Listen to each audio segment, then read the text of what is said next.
오늘 본문 말씀은 에베소서 2장 1절에서 10절까지의 말씀입니다.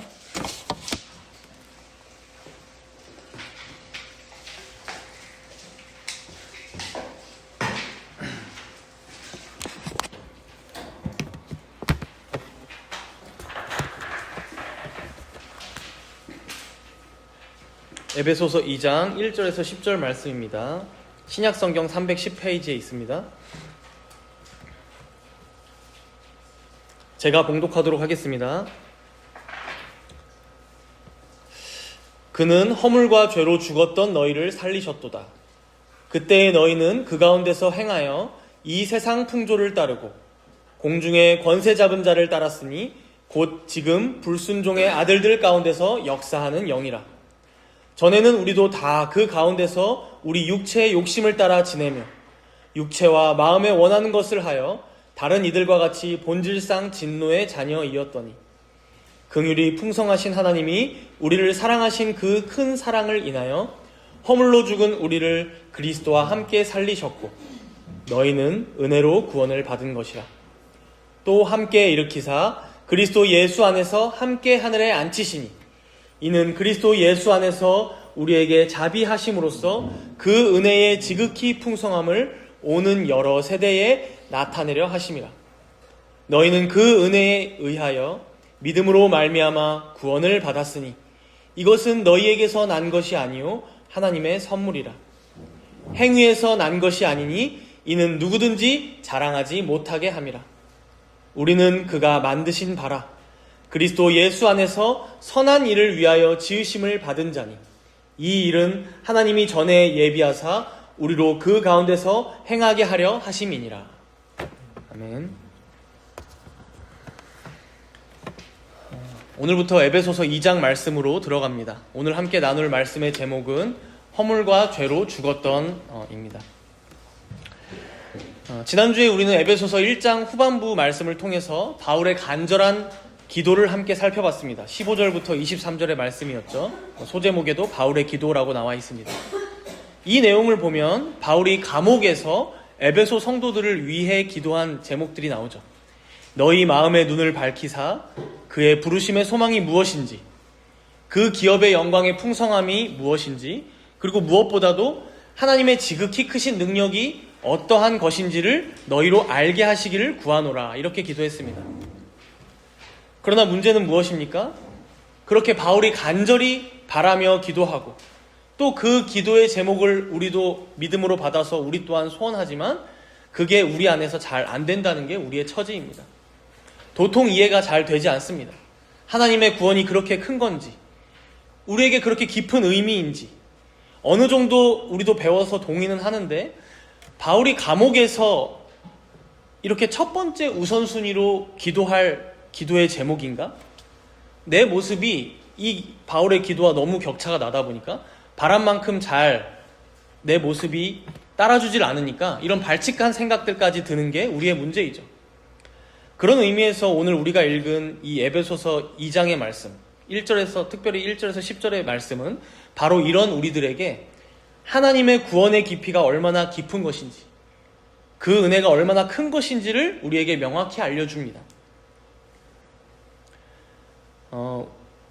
우리가 오늘 이거를 알고 돌아가야 되는데, 여러분, 우리가 받은 구원이 얼마나 크고 위대한지 분명하게 알려면 우리가 무엇을 알아야겠습니까? 우리가 소유한 이 영생의 웅대함을 알려면 우리가 뭘 다시 떠올려야 할까요? 우리의 원래 상태가 어떠했는지를, 그래서 우리가 처음에 어떠한 자들이었는지를, 우리가 어디서 출발을 했었는지를 다시금 정확하게 기억해내야 우리가 건진받은 이 구원의 깊이가 엄청난 것이었구나, 그냥 구원받은 게 아니었지라고 다시 깨닫게 된다는 거예요. 구원받았다는 많은 성도들이 어떻게 오해합니까? 나의 원래 상태가 아주 비천하지는 않았어. 내 성향도 그렇지만 내가 뭐 아주 몹쓸 사람은 아니야. 내가 조금 부족했는데 하나님께서 좀 도와주셔서 이렇게 구원받고 교회도 다니고 성도가 되어서 신앙생활을 하고 있지. 은근히 우리들 마음 가운데 이런 생각이 든다는 거예요. 나는 원래 좀 괜찮은 사람이었는데, 나는 원래도 조금은 쓸모 있는 사람이었는데, 살다 보니 좀 모자란 부분들이 있었을 뿐이고, 그런 나에게 하나님께서 찾아오셔서 그 부족한 몇 퍼센트, 뭐 2%, 많이 잡아서 20%, 30%더 잡아도 뭐 7, 80%라고 할 수 있을까요? 하나님께서 딱 그만큼을 채워주셔서 나를 이렇게 온전한 성도로 살아가게 하셨어 라고 생각하는 것이죠. 문제는 이렇게 생각하면 어떻습니까? 하나님께서 베풀어 주신 이 은혜가 감사하긴 한데, 하나님을 찬양할 만하긴 한데, 오늘 본문의 바울처럼 뭐 감옥에 갇혀 있는데도 1장 앞부분에 나오는 말씀이죠. 하나님을 향한 찬송을 막 쏟아내요. 마침표도 없이. 혹은 다른 어떤 기도 제목보다 더 우선적으로 너희들이 하나님을 더욱 알았으면 좋겠다라고 기도해요. 그러니까 그럴 만큼은 아닌 것 같은데 라는 생각이 드는 거죠. 너무 사도 바울이 지나친 거 아닌가? 그래, 사도라 그런가 보다. 그러나 바로 사도 바울은 이런 우리들의 생각에 오늘 경보를 울립니다. 아니다. 너희가 받은 구원은 그 정도가 아니야. 너희가 조금 모자라고, 조금 부족하고, 남들보다 조금 못했던 부분을 채워준 그 정도의 구원이 아니야. 뭐라고 얘기합니까? 오늘 본문 1절 우리 함께 읽어봅시다. 2장 1절입니다. 함께 읽습니다. 그는 허물과 죄로 죽었던 너희를 살리셨도다. 바울은 지금 우리의 원래 상태에 대해 뭐라고 선언하고 있습니까? 허물과 죄로 아팠던 너희를 고치셨도다 정도가 아닙니다. 조금 부족했던 너희들을 이렇게 개선시켜 주셨어, 회복시켜 주셨지 정도가 아니에요. 허물과 죄로 죽었던 너희를 살리셨도다. 여기서 오늘 말씀의 방향이 완전히 결정됩니다.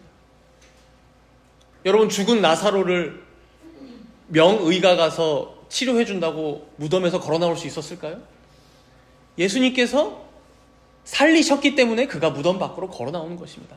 살려야 하는, 부활시켜 주어야 하는 그 정도의 영향력이 있지 않고서는 우리는 구원받을 수 없는 자들이었다는 것이죠.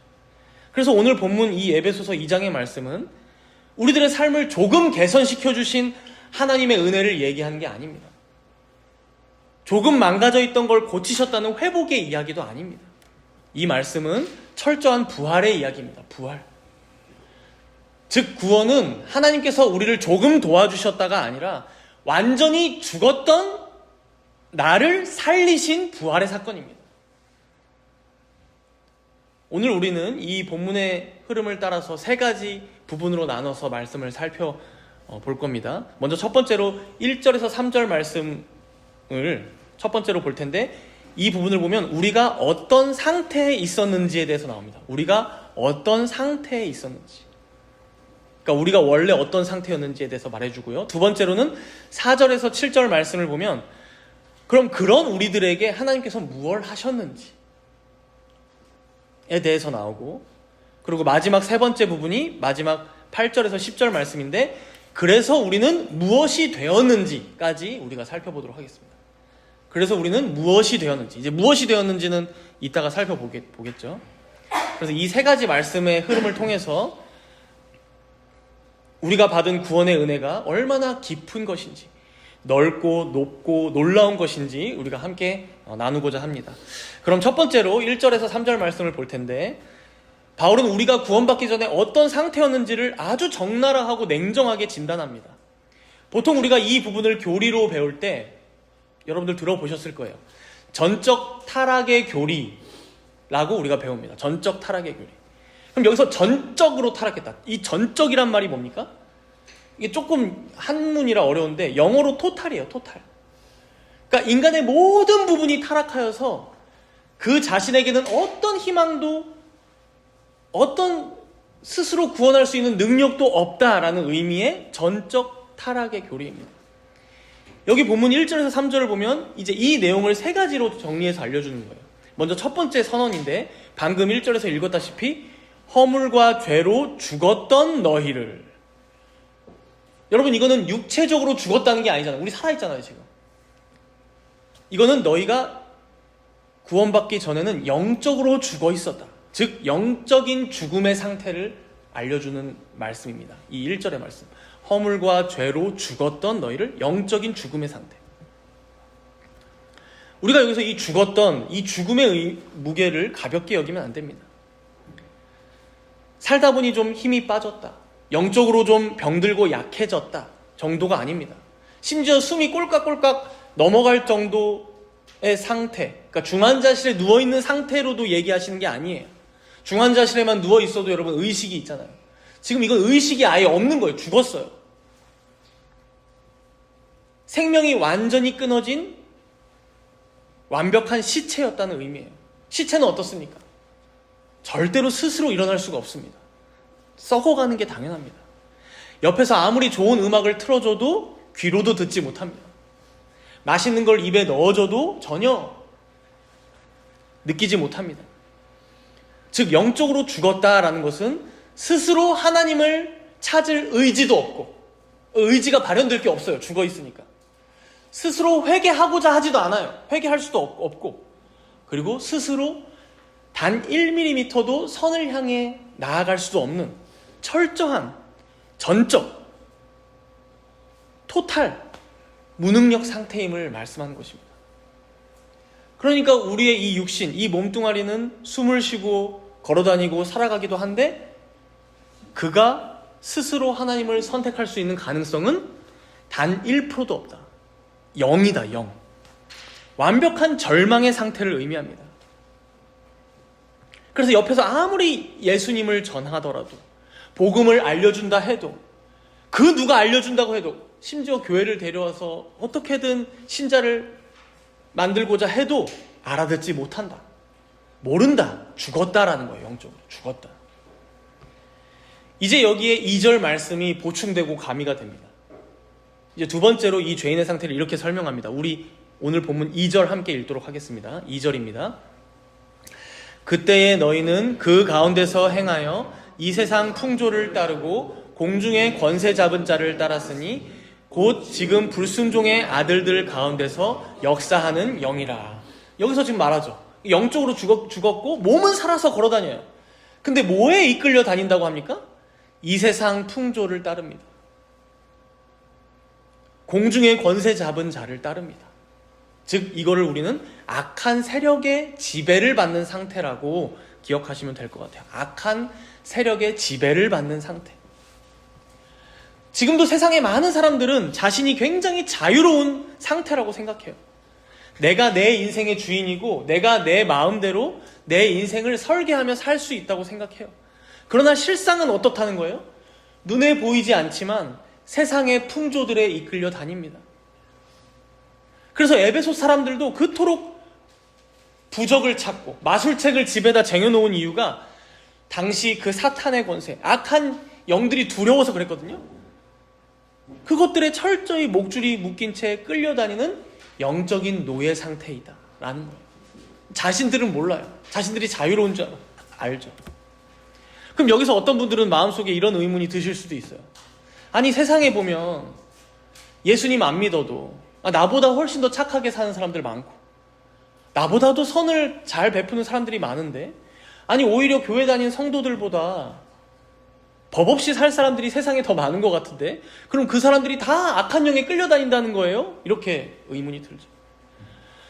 여러분, 우리는 이걸 두고 하나님의 일반 은총이라고 얘기합니다. 하나님의 일반 은총. 불신자들에게도 비가 내려요. 해가 내려 쬐집니다. 그들도 하나님의 일반 은총 가운데 살아갑니다.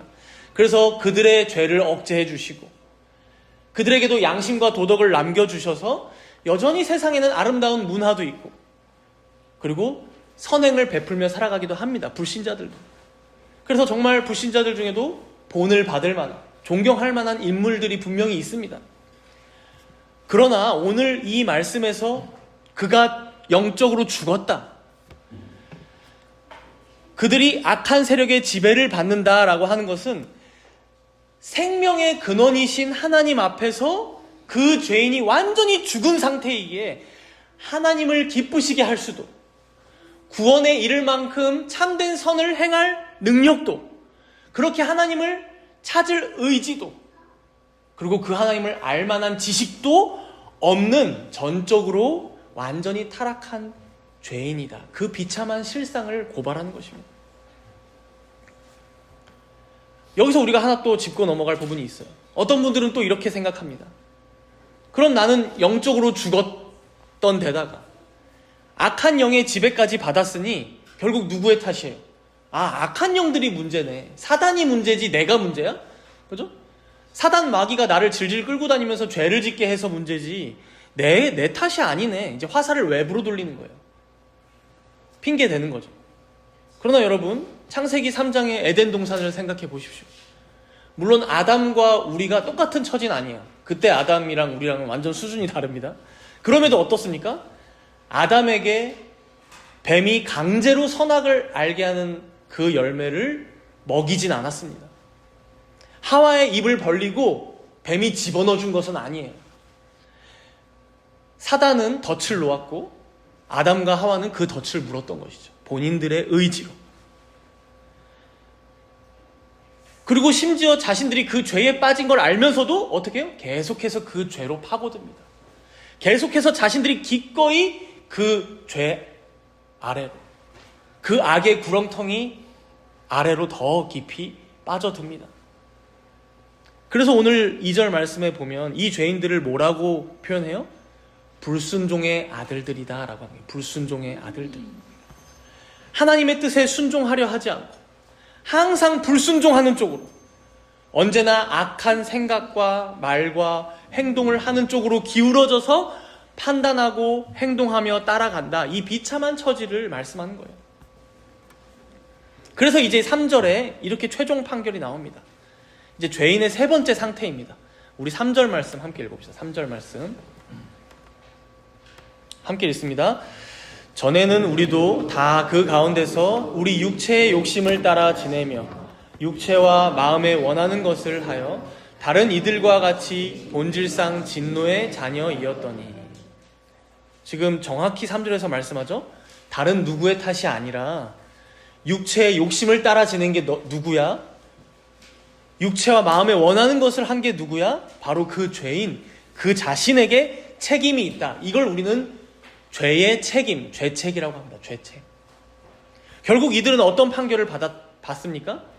본질상 진노의 자녀라는 판결을 받습니다. 참 비참한 일입니다. 우리가 교회에도 아가들이 있죠. 앞으로 태어날 아가들도 있는데 그런 아가들을 보면 어때요? 이렇게 순수하고 예쁘고 아름답고 영롱하고 이런 존재가 또 있을까 합니다. 물론 부모님들은 잘 때만 그렇다라고 이제 얘기하실 텐데, 근데 그런 아가들마저도 태어나면서부터 지금 뭐라고 판결하는 거예요? 본질상 진노의 자녀이다. 그 운명 자체가 이미 하나님의 진노를 받아야만 하는 죄인이다. 영적으로 죽은 상태요. 악한 영의 세력의 지배를 받는 상태요. 자신들의 육체의 욕심을 따라 살 본질상 진노의 자녀다. 전혀 소망이 없고 절망만 가득한 인생임을 이미 판결하고 선언하는 거예요. 그렇다면 여러분, 지금 바울 사도는 좀 지나치다 싶을 정도로 우리의 원래 상태, 우리가 구원받기 전에 얼마나 비참한 상태였는지에 대해서 강조하며 설명하고 있습니다. 그럼 여러분들이 생각해 보십시오. 이 바울이 말하는 것처럼 진짜 내가 구원받기 전에 이런 상태였지. 즉 영적으로 죽어 있었지. 그래서 나에게 그 어떤 일말의 구원의 가능성도 없었지. 또 악한 영의 지배 가운데 살았지. 날마다 세상의 풍조를 따르며 살았고 내 육체의 욕심만 따라 행했고 그래서 선이 아닌 악만 행하며 지냈고 결국 이런 나는 하나님께 멸망받아 마땅한, 그래서 지옥을 가도 전혀 할 말 없는 본질상 진노의 자녀였음을 여러분들은 진정으로 인정하고 마음 깊이 인식하며 지내냐는 것이죠.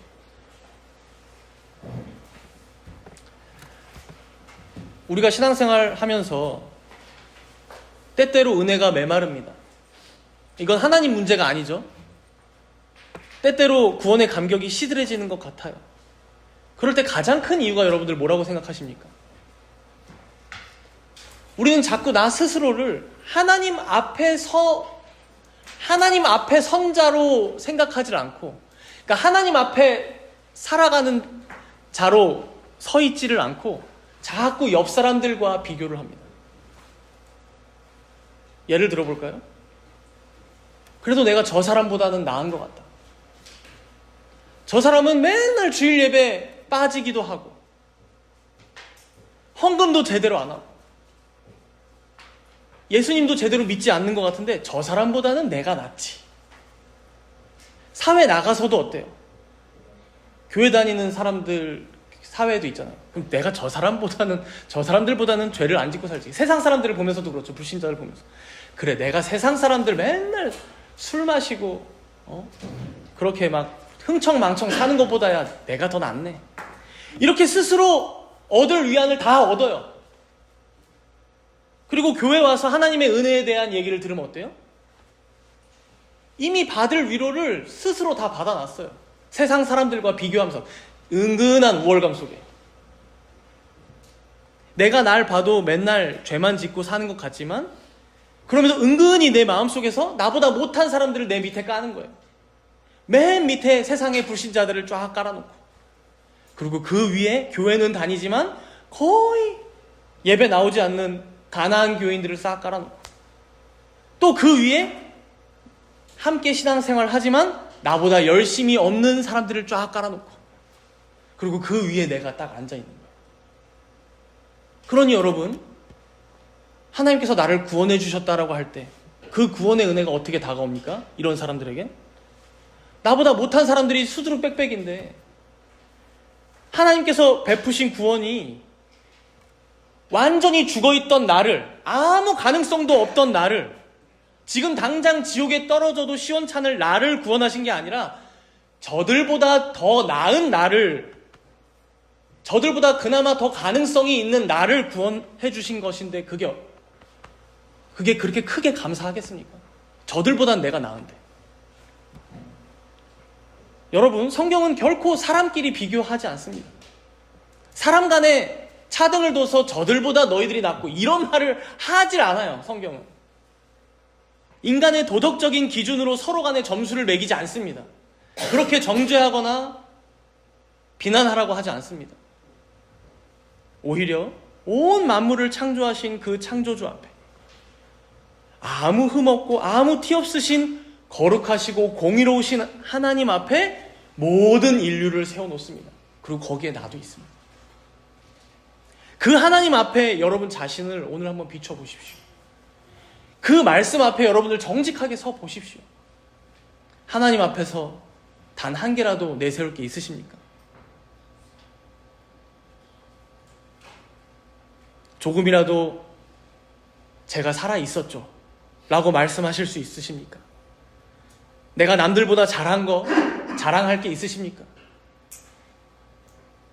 우리는 그저 썩은 내가 진동하는 영적인 시체였고 사탄의 꼭두각시요 영원한 진노를 받아 마땅한 파멸의 존재였음을 우리는 오늘 다시 기억해야 합니다.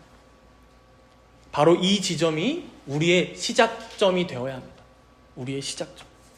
내 안에는 단 1%의 소망도 없습니다. 바로 여기서부터가 진짜 복음, 진정한 은혜가 시작되는 출발점임을 오늘 바울 사도는 우리에게 가르치는 것입니다. 그렇다면 이제 두 번째로 4절부터 7절 말씀을 통해서 이제 이런 우리들에게 그냥 두진 않으셨잖아요. 하나님께서 무슨 일을 하셨는지를 살펴볼 겁니다. 우리 4절과 5절 말씀 두 절입니다. 함께 읽겠습니다. 긍휼이 풍성하신 하나님이 우리를 사랑하신 그 큰 사랑을 인하여 허물로 죽은 우리를 그리스도와 함께 살리셨고 너희는 은혜로 구원을 받은 것이라. 언뜻 읽어봐도 분위기가 앞에 3절과는 완전 달라졌어요. 사실 여기 4절을 원어로 보면 아주 중요한 두 단어로 시작합니다.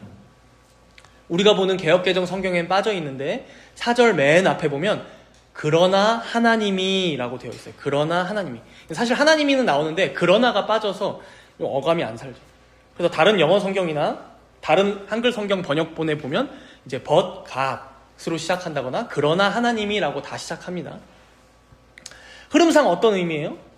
우리가 앞에서 1절에서 3절 말씀에서 봤지만 우리는 완전히 죽어 있었어요. 희망이 단 1%도 없었어요. 영원한 진노만이 우리를 기다리고 있었어요. 그런데 뭐라고 말씀하시는 거예요? 4절을 시작하면서 그러나 하나님이 개입하셨습니다. 분위기가 완전히 반전되고 있는 거예요. 그럼 여러분, 왜 하나님께서 이 악취나는 인생, 우리 인생에 개입하셨을까요? 나는 원한 적도 없고 요청하지도 않았고 전혀 알지도 못하고 내 멋대로 살고 있었는데 내가 남들보다 좀 더 가능성이 있어서라거나 세상 사람들보다 종교심이 있어서 착해서가 아니죠. 오늘 본문은 이걸 명확하게 보여주는 거예요. 앞에 1절에서 3절까지 말씀을 통해서는 철저하게 우리에겐 아무런 가능성이 없었음을 말씀하고 나서 바로 이어지는 4절에서 마치 다른 어떤 이유를 금방이라도 찾을 것 마냥 찾지 말라고 뭐라고 바로 선언하면서 시작하는 거예요? 그러나 하나님이. 그 어떤 이유도 끼어들 틈이 없습니다. 그러면서 유일한 이유를 뭐라고 말씀하세요? 긍휼이 풍성하신 하나님. 우리를 사랑하신 그 큰 사랑을 인하여. 사랑하는 여러분, 이게 바로 우리가 받은 장엄한 구원의 깊이입니다. 한량없는 은혜의 넓이입니다. 내 쪽에서는 그 어떤 조치나 대안이나 대책이 없었습니다.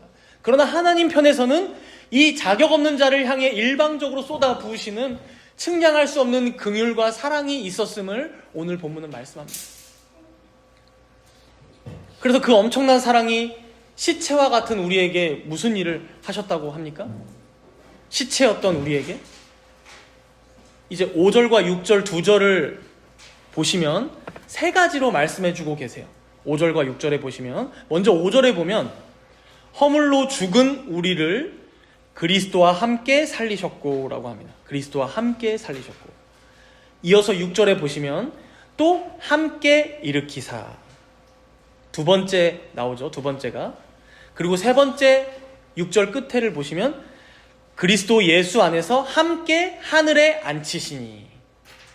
종합해보면 어때요? 그리스도와 함께 살리셨고 함께 일으키셨고 함께 하늘에 앉히셨어요. 여기 보면 이 세 단어 살리셨고 일으키사 앉히셨다. 이 앞에 동일하게 무슨 단어가 붙어 있어요? 함께라는 단어가 붙어 있어요. 이게 헬라어로는 쉰이라고 해요. 쉰.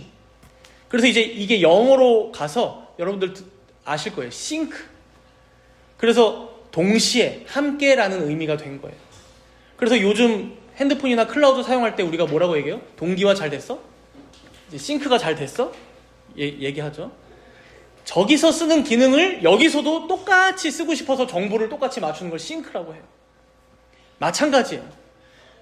예수님이 우리 눈에 보이지 않으니까 우리는 예수님이 우리랑 무슨 상관이야?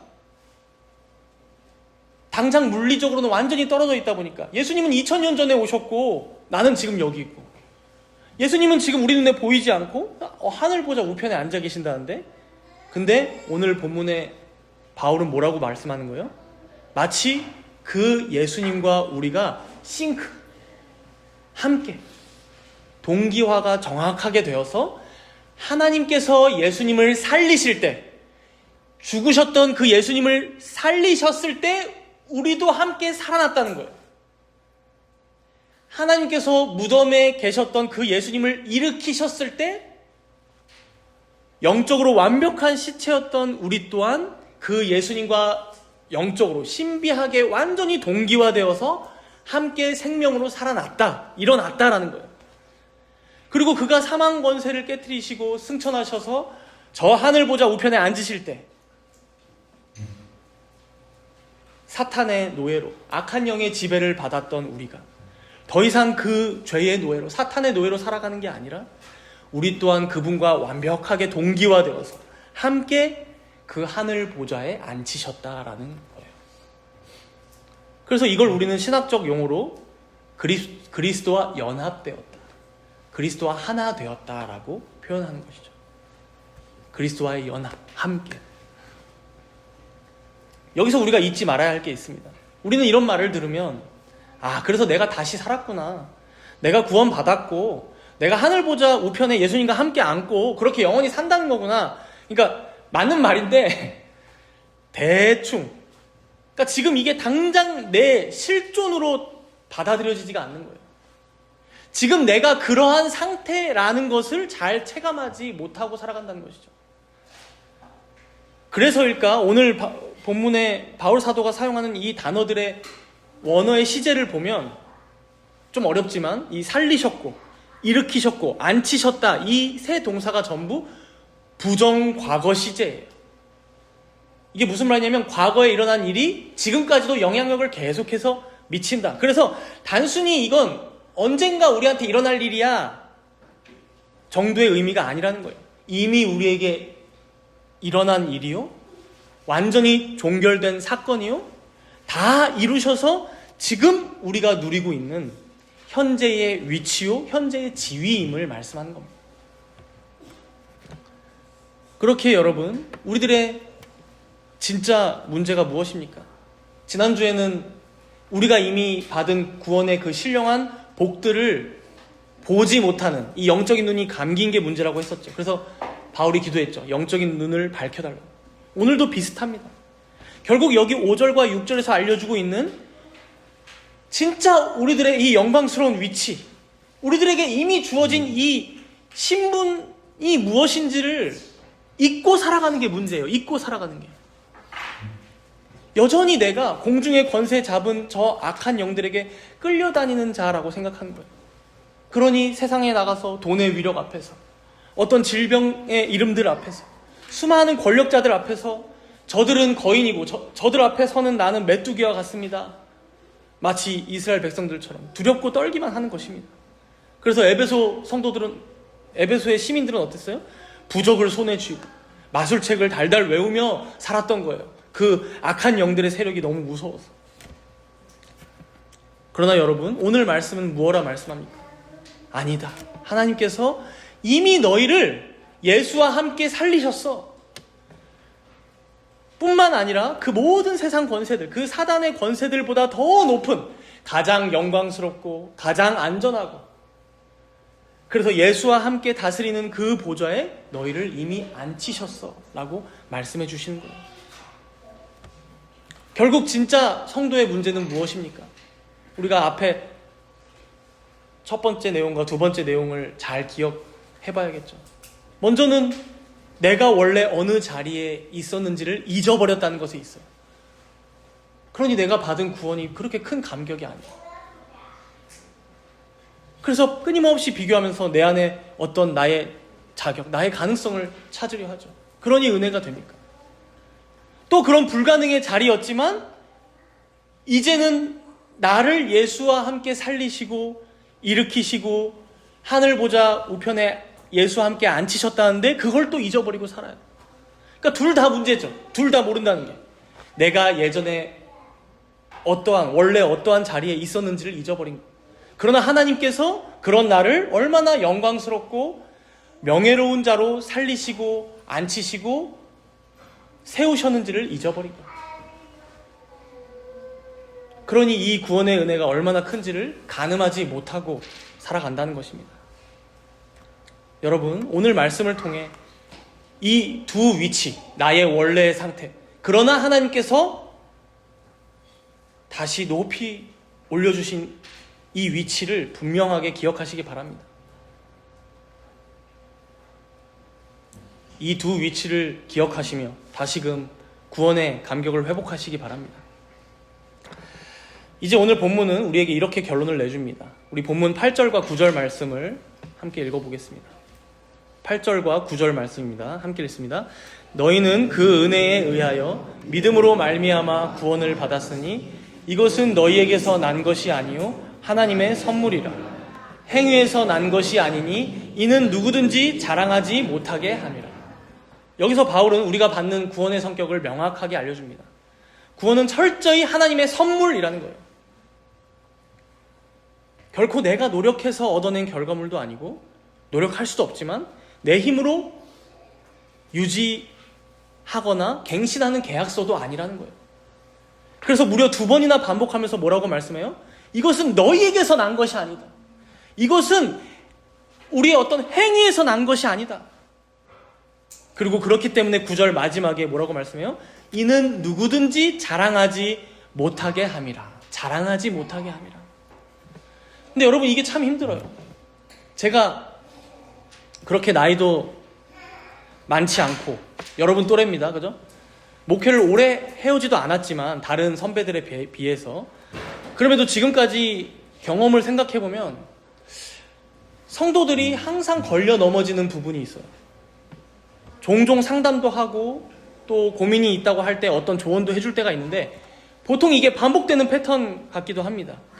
사람도 다양하고 양상도 다양하고 각자 겪은 경험도 다양한데, 사실 이 모든 신자들의 그 경험이 하나로 귀결될 때가 많아요. 보통 자기 행위의 근거를 둬서 고민하는 경우가 아주 많습니다. 그러니까 조금만 요즘 일이 잘 풀리고 평안해, 그리고 고민이 좀 없는 것 같으면, 목사님, 요즘에 제가 확실히 예배를 잘 드렸더니, 제가 요즘 좀 주변 사람들을 좀 챙기고 선을 베풀었더니, 제가 확실히 성경 공부를 했더니, 제가 요즘에 헌금을 안 빼먹고 잘 드렸더니 평안하다고 이제 생각하는 거예요. 자기는 은연중에. 거꾸로 너무 힘든 일이 막 닥쳐와. 금세 어떻게 또 생각할까요? 거꾸로? 제가 기도를 좀 더 해야 될까요, 목사님? 제가 요즘에 예배를 드릴 때 딴 생각을 해서 그랬을까요? 더 나아가서는 어떻게까지 생각할까요? 제가 정말 구원을 받은 사람일까요? 제가 이렇게 저렇게 막 애써보고는 있는데 제가 이게 정말 신앙생활 잘하는 걸까요? 이걸 보통 확인받으러 오는 거예요, 목사한테는. 제가 하나님도 아닌데. 물론 고민이 없는 것보다 있는 게 100번 더 낫다고 저는 생각합니다. 간혹 보면 이런 고민 아무것도 없이 그냥 막 가시는 분들도 있어요. 근데 문제는 이 고민에 지금 자기 행위만 남아있고 무엇이 없습니까? 하나님은 빠져 계세요. 그 하나님이 어떤 분이신지, 그가 나에게 어떠한 구원을 베푸신 분이신지가 빠져 있어요. 그래서 이런 나의 모습임에도 불구하고 하나님께서 나의 이런 모습 모르시는 게 아니거든요. 그런데도 나에게 구원을 베푸셨잖아요. 그런데도 나를 그리스도와 함께 살리셨고 일으키셨고 이미 하늘 보좌 우편에 앉히셨잖아요. 근데 이걸 다 잊어버리니까 하나님의 은혜가 멀게만 느껴지는 거죠. 그가 베푸신 구원이 은혜로 주어진 게 아니라 내 행위에 기인한 것은 아닌가 라는 게 항상 우리들의 싸움이에요. 나로부터 뭔가 나에게 자격이 있어서 구원을 내가 받은 게 아닌가. 그러니 항상 어때요? 불안합니다. 왜? 나는 항상 죄를 짓거든요. 죄 안 짓는 날이 있나요? 그러니 두렵고, 그러니 미래를 하나님께 못 맡기겠고, 왜? 나를 치실 것 같으니까. 그러니 고민되어서 목사라도 붙잡고 뭐라도 말해야겠어서 찾아오시는 분들이 거의 대부분이에요. 결국 무엇이 핵심입니까? 하나님 앞에서 내 행위를 내세우면 항상 불안합니다. 항상 나는 부족해요. 여러분들 죽으실 때까지, 언제 죽으실지는 각자 다르겠지만 주님 오실 때까지 여러분들 항상 연약하고 모자랍니다. 하나님 앞에서 충만하다 느끼는 적 없으실 거예요. 이만큼 했어도 저만큼이 남아있는 게 우리 인생이에요. 오늘 본문 말씀은 더 이상 그러지 말아라 말씀하는 거예요. 저에게 찾아오는 걸 그만해라 라는 말이 절대 아닙니다. 저에게 항상 어떤 기도 제목이든 어떤 고민이 있든 그건 항상 언제든 말씀해 주셔야 합니다. 그거는 당연히 하셔야 돼요. 다만 혹시 나에게 이러한 신앙의 태도가 있진 않은지, 그렇다면 되돌아보고 바꾸고자 애쓰셔야 한다는 거예요. 나에게 근거를 두는 이 신앙으로부터, 내 행위에 기반을 두는 이 신앙으로부터 하나님께서 무엇을 하셨는지로 시선을 돌이키는, 그래서 원래 나의 처지가 어떠했는데 그런 나를 지금 이렇게 영화로운 자리로 회복시키신 그 하나님께 영광을 돌리며 살아야 한다는 것이죠. 그래서 이는 누구든지 자랑하지 못하게 함이라. 이 신앙의 원리가 우리 삶의 곳곳에 녹아 있어야 한다는 것입니다. 그래서 하나님 앞에서 크게 내세울 것도 없지만 크게 여러분 기죽고 살아갈 것도 없습니다. 다 하나님께서 해주신 은혜들을 또 한 번 곱씹고 하나님께서 또 베푸실 은혜들을 기대함으로 그걸 기억하며 감사로 살아가는 것. 그래서 이제 마지막 10절에 이렇게 말씀하죠. 이렇게 우리를 하나님 앞에서 칭하여 줍니다. 우리 함께 10절 말씀, 마지막 말씀입니다. 함께 읽겠습니다. 우리는 그가 만드신 바라 그리스도 예수 안에서 선한 일을 위하여 지으심을 받은 자니 이 일은 하나님이 전에 예비하사 우리로 그 가운데서 행하게 하려 하심이라. 여기 보면 이제 오늘 본문의 세 번째 내용이 들어있어요. 우리는 무엇이 되었는가? 우리는 무엇이 되었는가? 여기 첫 머리에 보면 뭐라고 말씀하세요? 우리는 그가 만드신 바라. 만드신 바. 이 단어의 헬라어가 여러분 기독교 출판사 중에 포이에마라고 있었어요. 포이에마. 지금은 없어요. 근데 그 단어예요. 포이에마, 헬라어. 이게 무슨 의미냐면 작품, 창조물이라는 의미예요. 작품, 창조물. 그래서 이 단어가 영어로 가서 비슷한 게 있죠? 포임이 된 거예요. 포임, 시. 여러분 시인이 자신의 시 하나를 만들기 위해서 어떻게 해요? 온갖 자신의 경험과 지혜와 능력과 사랑을 다 쏟아부어서 시 한 편을 작품으로, 자신의 걸작품으로 만들죠. 마찬가지라는 거예요. 하나님께서 그의 긍휼하심과 사랑으로 우리를 살리시고 앉히셨는데 그런 우리들이 결국 누구라는 거예요? 그가 만드신 바다, 포이에마다, 하나님의 작품이다, 창조물이다, 걸작품이다 라고 말씀하는 거예요. 그가 만드신 바다. 그러니 생각해 보십시오. 여러분들은 정말로 여러분들 자신을 하나님의 걸작품으로 생각하며 지내십니까? 하나님께서 그의 지혜와 능력과 사랑으로 창조하신 보배로운 창조물이라고 여기십니까? 그렇다면 여러분, 때로는 이 작품에 때가 탈 때도 있고 좀 어려움을 겪을 시기도 찾아옵니다. 인생의 메마른 땅을 지날 때가 와요. 그럼에도 어떻습니까? 나를 창조하신 그 하나님께서 살아계시고 그런 그가 나를 살리셨을 뿐만 아니라 앉히셨고 이제는 나를 무려 그의 걸작품이라 칭해 주시는데 나에게 조금의 어떤 일이 있다고 내가 영영 넘어질까? 이렇게 내가 조금 삐끗했다고 하나님께서 이런 나를 버리실까? 아니라는 것이죠.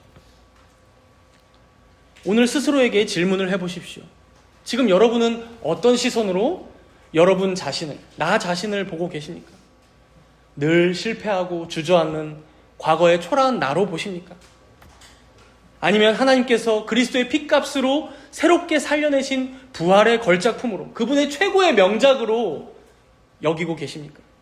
오늘 에베소서의 말씀은 우리에게 단순한 교리적 지식을 알려주는 말씀이 아닙니다.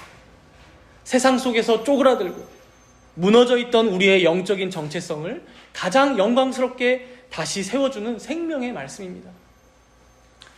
말씀을 마치면서 마지막으로 이걸 기억하십시오. 내가 받은 구원은, 우리가 받은 구원은 하나님께서 조금 도와주신 게 아니라 하나님의 생명을, 하나님의 전부를 바쳐 살려내신 전적인 하나님의 은혜이다. 이걸 여러분들 꼭 기억하십시오. 그렇게 다가오는 한 주간도 세상의 벽 앞에 당당하게, 담대하게 서서 승리하시는 모든 정다문교회 성도님들 되시기를 축복합니다. 함께 기도하도록 하겠습니다. 오늘 들은 말씀을 기억하면서 주님, 썩은 시체와 같았던 나를 살리신 그 주님의 은혜를 기억합니다. 다시 일으키시사 하늘 보좌에 앉히신 그 크신 사랑과 은혜를 우리가 잊지 않기를 소원합니다. 내 행위로 구원을 얻어내고자 하는 어리석음과 교만함을 이제는 내려놓고 하나님께서 빚어내신 최고의 걸작품 포이에마답게 당당하고 기쁘게 주님 예비하신 길을 걸어가는 우리들 모두가 되게 하여 주옵소서. 또 이번 한 주가 되게 해달라고 우리 다 같이 간절하게 주님께 기도로 나아가시겠습니다. 주님께서 우리에게 보시는 것인지를 말씀을 살펴 우리의 원래 위치가 얼마나 저는 주여, 우리가 하나님 앞에서 받을 그 은혜와 위로를 스스로 채우는 어리석은 자들이 되지 않게 하여 주옵소서. 세상 사람들과 또 우리 옆에 비교하며 근무하고 어둠 속에 살아가는 자가 아니라 진정 이러한 날 구원하신 그 주님의 놀라우신 은혜를 기억하고 그 주님께만 온전히 영광을 돌리는 우리 모두가 되게 하여 주옵소서. 그리하여 하나님을 작품으로 살아가는 하나님 교성들을 되게 하여 주시사 함께 그리스도와 연합하여 함께 살았고 함께 일으켜졌고 함께 하나님 앞에 있음을 날마다 기억하는 살아갈 때에 우리가 다시금 세상에서 힘을 얻고 다시금 주님 바라보며 이 믿음 붙잡고 살아갈 수 있는 모든 믿음과 성도들 될 수 있도록 인도하여 주옵소서. 감사드리고 예수님.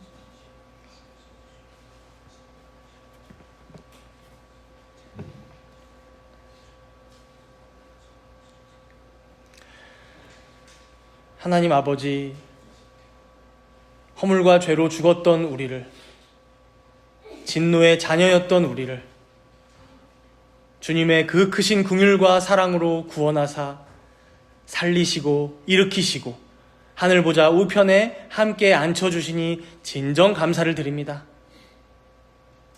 주님, 이제는 내 알량한 행위들로 구원을 증명하려 했던 그 어리석음과 두려움을 다 내려놓고 오직 주님이 거저주신 그 놀라운 은혜만을 굳게 붙들게 하옵소서. 여기 앉아있는 주의 권속들 모두가 하나님의 사랑과 지혜와 능력으로 지음받은 최고의 걸작품들임을 기억하므로 세상의 거대한 벽 앞에서도 위축되지 않고 당당하게 믿음으로 승리할 수 있도록 역사하여 주옵소서. 감사드리며 예수 그리스도의 이름으로 기도합니다. 아멘.